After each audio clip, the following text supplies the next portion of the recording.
बिस्मिल्लाहिर्रहमानिर्रहीम। 9th class. आज का हमारा लेक्चर जो है वो गैल्वानिक सेल के हवाले से है। इससे पहले हम लोगों ने इलेक्ट्रोलाइटिक सेल और उसके बाद इलेक्ट्रोलिसिस ऑफ वाटर डिक्लेयर कर लिया था। इसके अलावा हमने इलेक्ट्रोलिसिस ऑफ वाटर के अंदर उसकी वर्किंग और उसकी डायग्राम को क्लियर किया था। आज हम देखेंगे गैल्वानिक सेल क्या होता है। गैल्वानिक सेल भी इलेक्ट्रोकेमिकल सेल ही है एक। इसको हम स्पॉन्टेनियस केमिकल सेल भी कहते हैं। क्योंकि स्पॉन्टेनियस कहा जाता है बिकॉज इट वर्क्स ऑटोमेटिकली, ये खुद काम करता है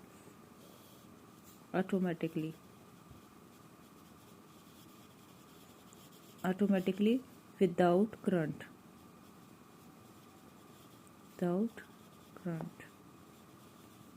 ये करंट के बगैर काम करता है।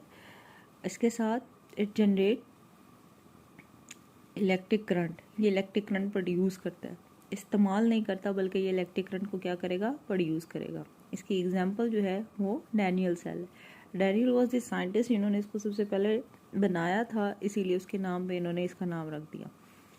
अब तक की हमने 3 बातें की। गैल्वानिक सेल जो है उसको स्पॉन्टेनियस केमिकल सेल कहा जाता है क्योंकि इसके अंदर स्पॉन्टेनियस केमिकल रिएक्शन हो रहे होते हैं। स्पॉन्टेनियस इसलिए क्योंकि ये ऑटोमेटिक होता है, विदाउट एनी करंट, ये करंट जनरेट करके हमें देता है। इसके साथ साथ इसकी एग्जांपल जो है वो डैनियल सेल है। पेपर के अंदर क्वेश्चन गैल्वानिक सेल के अलावा डैनियल सेल भी आ सकता है। इसकी कंस्ट्रक्शन के हवाले से देख लेते हैं कि क्या है। वो कहते हैं इट कंसिस्ट ऑफ 2 सेल्स, यानी गैल्वानिक सेल जो है ये 2 सेल्स पर मुश्तमिल होगा। हर सेल को हम हाफ सेल का नाम देते हैं। Each cell called half cell, और हर हाफ सेल यानी ये जो 2 हाफ सेल होंगे इनको सॉल्ट ब्रिज के जरिए एक दूसरे से जोड़ा जाता है। हर हाफ सेल के अंदर इलेक्ट्रोड होते हैं और उनको डिप किया जाता है 1 molar solution of its own salt. जिस मेटल का इलेक्ट्रोड लोगे उसी मेटल का सॉल्ट लेकर उसका सोल्यूशन बना के उसके अंदर उसे डिप कर दोगे। इलेक्ट्रोड को कनेक्ट किया जाता है एक्सटर्नल वायर के साथ, जो एक्सटर्नल सर्किट के अंदर वोल्ट मीटर से जुड़ी होती है, जिससे हमें ये पता चलता है कि इसमें से करंट गुजर रहा है या नहीं। कंस्ट्रक्शन में जो जो चीज़ें आपने लिखनी है उसको देख लें। पहली बात, इट कंसिस्ट ऑफ 2 सेल्स, ये 2 सेल्स पर मुश्तमिल होता है। हर सेल को हम हाफ सेल कहते हैं। इसको सॉल्ट ब्रिज से जोड़ा जाता है। हर सेल जो है उसके अंदर एक इलेक्ट्रोड होता है जिसको हम एक इलेक्ट्रोलाइट वाले सोल्यूशन के अंदर डिप करते हैं। जिस किस्म का इलेक्ट्रोड होता है उसी तरह के सोल्यूशन के अंदर उसको डिप किया जाता है। फिर इस इलेक्ट्रोड को एक्सटर्नल वायर के जरिए वोल्ट मीटर से जोड़ दिया जाता है ताकि हमें करंट के गुजरने का पता चल जाए। ठीक है, अच्छा अब इसकी डायग्राम की तरफ चलते हैं। अब के बुक के अंदर भी इसकी डायग्राम उसने एक्सप्लेन की हुई है, देख लेते हैं कैसे बनाई। उसने कहा कि आपने 2 हाफ सेल लेने। 2 हाफ सेल का मतलब है 2 अलग अलग बीकर, इस तरह से 2 अलग अलग बीकर लेकर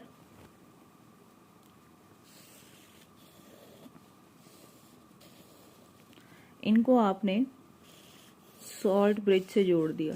सॉल्ट ब्रिज जो है वो यू शेप एक ट्यूब होती है जिसके अंदर कोई ना कोई सॉल्ट जेल की तरह भरा होता है।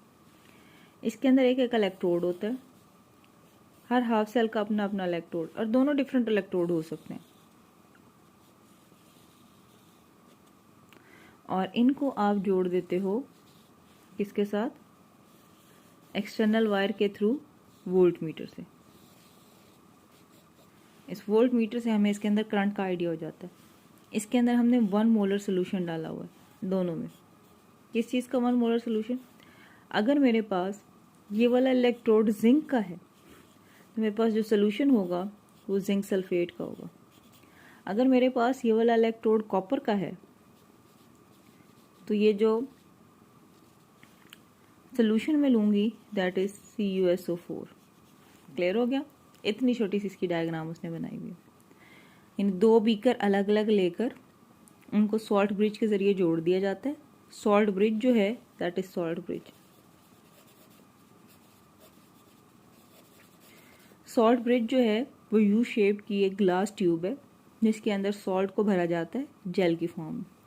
दोनों हाफ सेल्स के अंदर 2 इलेक्ट्रोड हैं, दोनों डिफरेंट हो सकते हैं।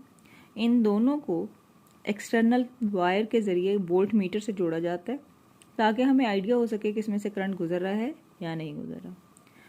फॉर एग्जाम्पल, अगर मेरे पास लेफ्ट हैंड साइड वाला बीकर जिंक वाला है तो उसका सोल्यूशन जिंक सल्फेट का होगा। अगर राइट हैंड साइड वाला बीकर कॉपर का है तो उसके अंदर जो सोल्यूशन है वो कॉपर सल्फेट का होगा। ये डायग्राम अलग से भी 2 नंबर की आ जाती है, that is called Daniell cell. ये हमारे पास एक सिंपल डैनियल सेल है। इसके बाद हमारे पास कुछ इंपॉर्टेंट चीज़ें हैं, उनको हम अंडरलाइन भी कर लेते हैं और देख भी लेते हैं।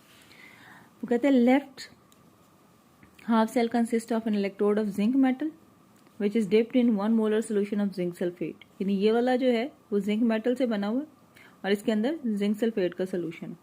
और इसके साथ वाला जो है जिसको रेड शो किया हुआ है दैट इज कॉपर मेटल और इसको कॉपर के सोल्यूशन के अंदर डिप किया हुआ। Salt bridge is U shape tube. जिस चीज़ मैं अंडरलाइन कर ली हूँ उसको अपनी बुक में अंडरलाइन कर लीजिएगा। What is salt bridge, give its working. ये 2 नंबर का सवाल आता है। सॉल्ट ब्रिज क्या है और इसका काम बताएं। Salt bridge is a U-shaped tube, glass tube. It consists of saturated solution of strong electrolyte supported in a gel-type material.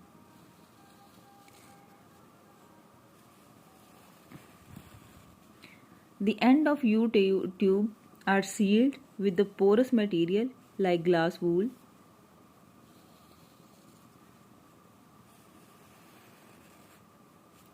The function of salt bridge is to keep the solution of 2 half cell neutral and providing a pathway for migrating of ions.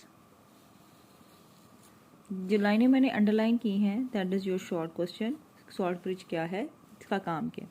कहते हैं जी salt bridge जो है शीशे की बनी हुई U shape की एक ट्यूब है जिसके अंदर सॉल्ट को जेली की सूरत में भर दिया जाता है और इस यू शेप ट्यूब के दोनों जो एंड होते हैं उसको ग्लास वूल के साथ बंद कर दिया जाता है ताकि जेल निकल ना सके। इसका काम ये है सॉल्ट ब्रिज जो है वो दोनों सॉल्यूशंस को कनेक्ट रखता है, यानी यहाँ के आइंस को यहाँ माइग्रेट कराएगा, यहाँ के आइंस यहाँ माइग्रेट करेगा। सॉल्ट ब्रिज का काम जिंक के आइंस को कॉपर की तरफ लेकर आना, कॉपर के आइंस को जिंक की तरफ लेकर आना। अगर ऐसा ना करे तो हमारे पास करंट फ्लो नहीं करेगा। करंट क्या है, मूवमेंट ऑफ चार्जेस। तो अगर चार्जेस ही मूव नहीं करेंगे तो फिर करंट कहाँ से आएगा। सो क्या करेगा, ये चार्जेस को न्यूट्रल रखता है। अगर एक ही बीकर के अंदर सारे चार्ज पड़े रहे तो एक बीकर में चार्ज ज़्यादा हो जाएगा और वहाँ पर रिएक्शन रुक जाएगा और करंट प्रोड्यूस नहीं होगा। सो इसका काम है माइग्रेशन करवाना।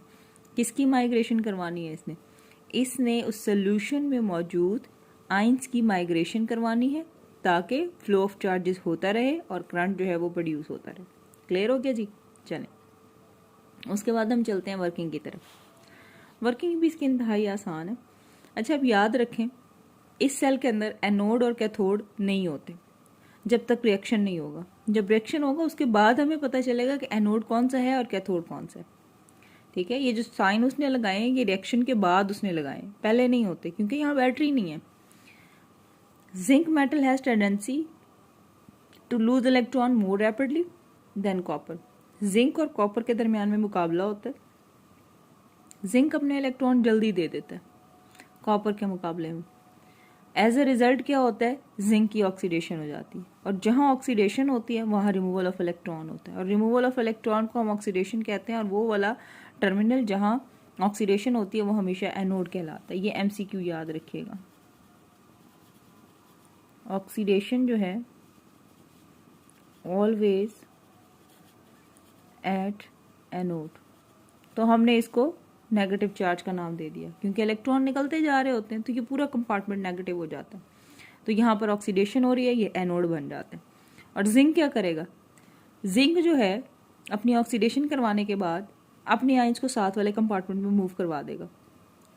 सो electron flow from zinc electrode through the external wire in a circuit to copper electrode. होता ये है यहाँ से इलेक्ट्रॉन, उसने एरो लगाया हुआ है, इलेक्ट्रॉन मूव करते जा रहे हैं कहाँ पर, इस कंपार्टमेंट में। यानी जैसे ही जिंक अपने इलेक्ट्रॉन देना शुरू कर देगा बाहर वाली वायर से इलेक्ट्रॉन जो है वो कैथोड के अंदर, ये जो कॉपर है इसके अंदर आ जाएगा क्योंकि कॉपर ये इलेक्ट्रॉन गेन करेगा। गेनिंग ऑफ इलेक्ट्रॉन क्या होता है, रिडक्शन। तो जो रिडक्शन है वो कहाँ होती है, वो कैथोड पे होती है। तो इसलिए हमने एनोड को यहाँ नेगेटिव कह दिया और कैथोड को पॉजिटिव कह दिया। ऑपोजिट चार्जेस हुए हैं ये उसके मुकाबले में। ऐसा इसलिए होता है कि यहाँ सारे के सारे नेगेटिव चार्जेस होना शुरू हो जाते हैं, इसलिए हम एनोड को नेगेटिव कह देते हैं। ये एनोड से मूव कर रहे हैं इलेक्ट्रॉन, इसलिए हमने इसको नेगेटिव कहा। यहाँ सारे के सारे पॉजिटिव होते हैं, इसलिए हमने कैथोड को यहाँ क्या कह दिया, पॉजिटिव कह दिया। These science are reverse from the electrolytic cell. Electrolytic cell के मुकाबले में ये वाले जो चार्जेस हैं ये टोटली रिवर्स होते हैं। ठीक है जी।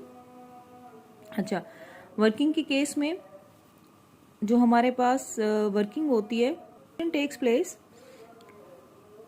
electrode flow from zinc electrode to external wire in a circuit to copper electrode. These electrodes are gained by the copper ion. ये electrode जो copper ion की वजह से gain हो जाएंगे। So result में क्या, एज अ रिजल्ट हमारे पास ये होगा कि कॉपर के एटम जो हैं वो इलेक्ट्रॉन गेन करना शुरू कर लेंगे। जैसे ही कॉपर के एटम इलेक्ट्रॉन गेन करेंगे तो हमारे पास रिजल्ट में कॉपर भी आयनाइज हो जाएगा। ठीक है, लेकिन कॉपर के ऊपर हमेशा रिडक्शन हो रही है क्योंकि उसने इलेक्ट्रॉन गेन करना है। जो इलेक्ट्रॉन गेन करेगा उसकी होगी रिडक्शन। वर्किंग में आपने दो बातें बतानी है। एक ये कि जिंक और कॉपर के मुकाबले में zinc have tendency to release their electron earlier. वो अपने इलेक्ट्रॉन जल्दी दे देता है। जैसे वो इलेक्ट्रॉन अपने देगा उसके रिजल्ट में उसकी आयनाइजेशन होगी। वो इलेक्ट्रॉन देने की रिजल्ट में अपने आप को एनोड बना लेगा। क्योंकि ऑक्सीडेशन हो रही है वो सारा कंपार्टमेंट नेगेटिव हो जाएगा। इलेक्ट्रॉन मूव करके चले जाएंगे कैथोड के पास। कैथोड में मौजूद जितने कॉपर हैं वो सारे के सारे उन इलेक्ट्रॉन को गेन करके अपने आप को आयनाइज कर लेंगे। अब हाफ सेल के दो रिएक्शन है जिनको हमने लिखना है। सबसे पहले ऑक्सीडेशन रिएक्शन। ऑक्सीडेशन रिएक्शन में जिंक की वैलेंसी 2 होती है। 2 इलेक्ट्रॉन देके +2 के अंदर कन्वर्ट हो जाएगा और 2 इलेक्ट्रॉन सेपरेट हो जाएंगे। यही 2 इलेक्ट्रॉन कॉपर आयन अपने अंदर ऐड करता जाएगा और अपने आप को कॉपर के अंदर डिवाइड कर कॉपर मेटल में कन्वर्ट कर देगा। उसके बाद हमने इसका ओवरऑल रिएक्शन लिखना है। ओवरऑल रिएक्शन में जिंक और कॉपर आयन दोनों को कंबाइन कर दें। उसके बाद zinc positive and copper ion की सूरत, कॉपर मेटल की सूरत में अलग हो जाएगा। कहते हैं as a result of redox reaction के रिजल्ट में electric current is produced. Electric current जो है वो बनता रहेगा। Batteries which are used for starting automobiles, ठीक है, running calculators and toys and to light the bulbs work on the same principle. That is the application कि आप galvanic cell को इस्तेमाल कहाँ करते हो। गैल्वानिक सेल को हम उन छोटी छोटी बैटरीज के लिए इस्तेमाल करते हैं जो ऑटोमोबाइल होती है, जो खुद ब खुद ऑपरेट हो जाती हैं। रनिंग कैलकुलेटर चलाने के लिए भी इस्तेमाल किया जाता है इसको। टॉयज, छोटे छोटे टॉयज होते हैं उनके लिए। इसके अलावा हमारे पास जो बल्ब्स होते हैं उनके अंदर भी सिंपल प्रिंसिपल यही होता है। यानी ऐसे छोटे छोटे टॉयज जो ऑटोमोबाइल्स होते हैं खुद ब खुद चल रहे होते हैं, जिनके अंदर स्टार्टिंग मटेरियल खुद होता है, उसके लिए हम गैल्वानिक सेल इस्तेमाल करते हैं। ये तो हमारा लॉन्ग क्वेश्चन बना जिसके अंदर आपने इसकी डेफिनेशन, इसकी कंस्ट्रक्शन, इसके अंदर सॉल्ट ब्रिज की डेफिनेशन और इसके साथ सॉल्ट ब्रिज की डेफिनेशन के साथ आपने उसकी वर्किंग बता दी और लास्ट पे गैल्वानिक सेल की अपनी वर्किंग। गैल्वानिक सेल की अपनी वर्किंग इंतहाई आसान है। एक के अंदर ऑक्सीडेशन और दूसरे में रिडक्शन बता के फिर आपने ओवरऑल रिएक्शन लिखना।